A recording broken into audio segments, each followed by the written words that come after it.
never ever underestimate the power of Allah. You know, there was a sheikh who mentioned this in Saudi Arabia, and there was a doctor that visited him from Pakistan and told him a story that happened to him. So he says, what happened to me, he says, the doctor who's speaking is a top neurologist, one of the top doctors in Pakistan, or, you know, a very, very good doctor, very hard to meet. It's said that perhaps you would have to wait months on end before you can get an appointment to see him. So what happened is, he says, I was flying from one city to another, a very busy man, flying quite often within the country and perhaps even outside. And he says, suddenly the clouds built up. Huge clouds, and the lightning started striking, and it started pouring, and there was lots of turbulence, and one of the engines was struck and it was damaged. So we had to land. And so what happened is, the landing was at a nearby little airport or a little strip and so on.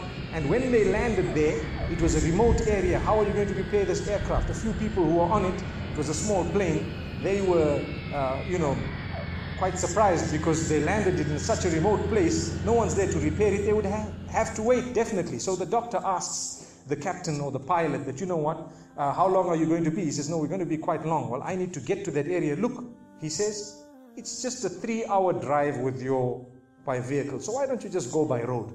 And you can go there and get there. He says, okay, good idea, because this is going to take long. So he decides to go on one of the tri-shows, in Pakistan, one of the areas, wherever it was, and he jumped in. And as they started progressing, the clouds built again.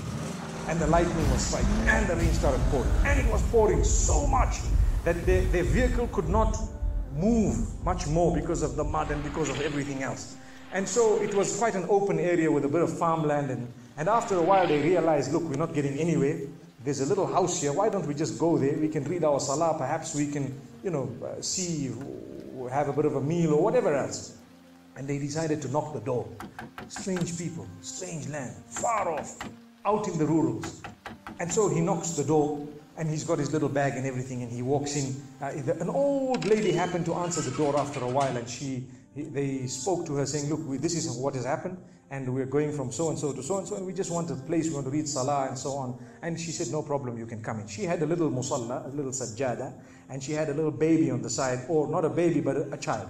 And the child, every little while, she's actually checking on the child, and she's sitting on that musalla, making dua and reading her own salah. These people fulfilled their salah, did whatever they had to.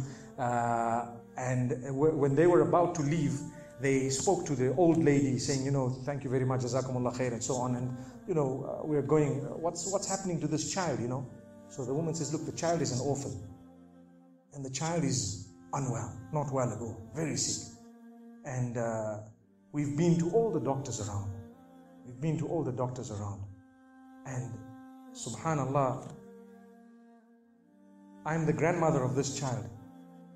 The doctors have told us that there is only one specialist around who can help this child. And we tried to make an appointment, but they asked us to come 6 months later. And it's far away.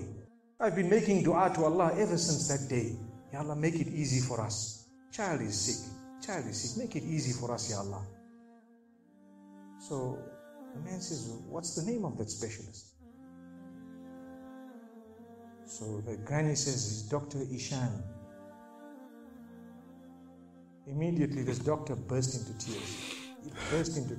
Straight away, he burst into tears. Why are you crying? Your dua has just been accepted.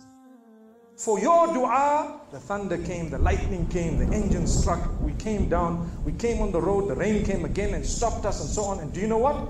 The rain only stopped after the question was asked. Now it happened. And now the woman starts crying. Subhanallah. And the doctor himself is telling the story, saying, that was me. It happened to me, he says. And he says, I learned that Allah's armies are beyond limits. Allah uses whatever He wants to get what He wants done. It's over. Where in the wildest of the dreams of this person would they have felt or believed that the top man, whom it is semi-impossible to see without big appointments, would actually be driven all the way to the door, knock the door, come in here, read some salah, and they would have to serve the child here. Amazing. Wallahi, it brings tears to the eyes. But the reason I share it with you, every one of us has needs for Allah subhanahu wa ta'ala. Just keep calling. Just have yaqeen. Have conviction. If it is meant, it will definitely come in your direction. I want to tell you, by the mercy and power of Allah subhanahu wa ta'ala, it will happen. It will come to pass. May Allah subhanahu wa ta'ala bless us. May He open our doors. May He grant us all shifa. And may He make us firm believers that for Him, nothing is impossible.